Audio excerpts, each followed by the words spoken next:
Well, good morning. Glad to be with you for just a few minutes this day. And let me share with you something today. I want to talk about sloppy discipleship. Sloppy discipleship. When we read Bible stories, we think about them like they're stories on a nice, neat page. The colors are always coordinated. The clothes are always clean. The people are either agreeable or else they're silent. And they all lived happily ever after. Right? But if we look at the stories, if we really look at the stories that we're reading, we're going to realize that everything was not as neat and clean as we might first think. Let me just take you through some of the situations. The woman at the well was not the village darling. She was the outcast. She was probably the woman within the community who had more gossip about her than anybody else. The blind man on the road to Jericho was out there pretty much alone. We don't know many circumstances about him, but he was probably dirty. He was probably hungry much of the time because he was without any of the help that we think about today. None of the social agencies were around to accommodate him, and he was pretty much left on his own, except for a few people who would occasionally care for him. But he was still left begging for his needs. The man at Bethesda was indeed a pitiful, helpless creature. He had been there for a long, long time, and he didn't really fit in with the rest of anybody else. And most people probably avoided that pool of water because they didn't want to be around all of those people. The woman who came and broke the vial of oil so that she could anoint Jesus' feet was likely someone that parents would steer their children away from. And she didn't really fit in polite society either, evidently. And even some of the apostles, we hold them in high esteem, but many of them spent a good deal of their life smelling like fish. The place where Jesus was born, take that for example. That was not a nice, neat nativity scene. It was a place where animal manure covered the ground. When Jesus would walk from one city to the next, it was not probably a wonderful scene of obedient disciples walking along with him in silence, waiting for the next bit of wisdom or knowledge to come from his lips so that they might obediently absorb it. It was probably more likely a time that was hot and dusty, and they kind of got strung out along the road, and it was a slow trek from wherever they were coming from to wherever they were going.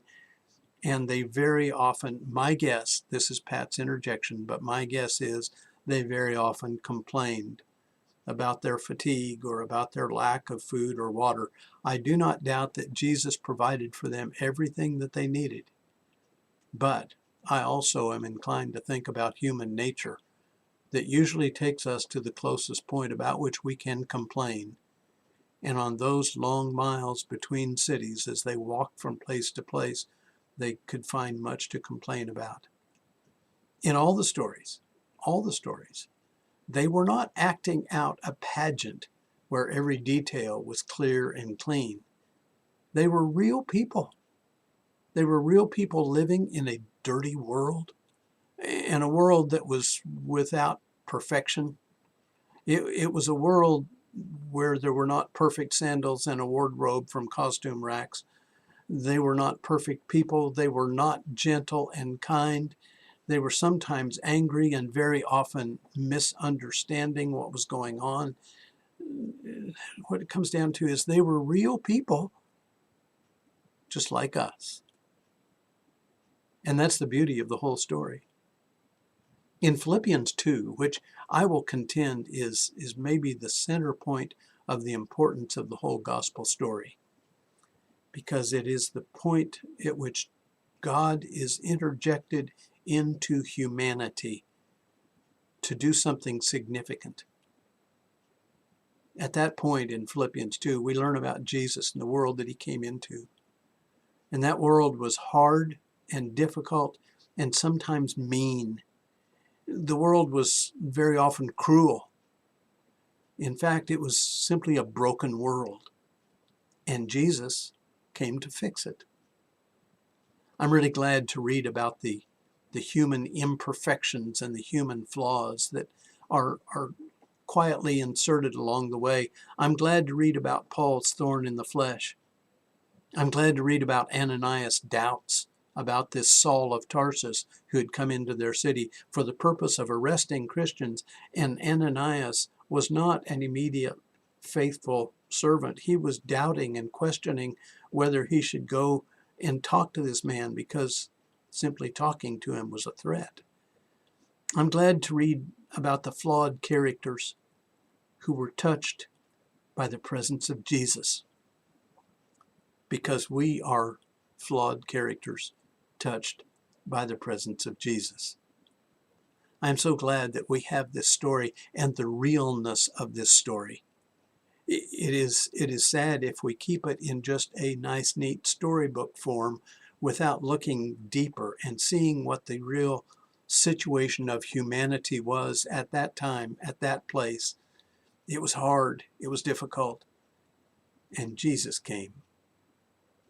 He came then so that he could touch all mankind. And the touching of mankind is still continuing today. He came into that world so that those stories could be recorded, so that we could know that he is coming for our imperfections as well. Here is Jesus, caring about this flawed, broken world, and caring about the individuals who live in this flawed, broken world, who themselves are flawed and broken. And because of his love, he came to fix the situation. He came to touch their lives. So today, I hope you understand that as you go about your duties, you do your thing today, but you're walking with a Jesus who understands that we're not perfect, but his love is still great, and he still reaches into our hearts to make a significant change in us, because we are flawed, but his love overcomes. I hope you have a great day walking with him.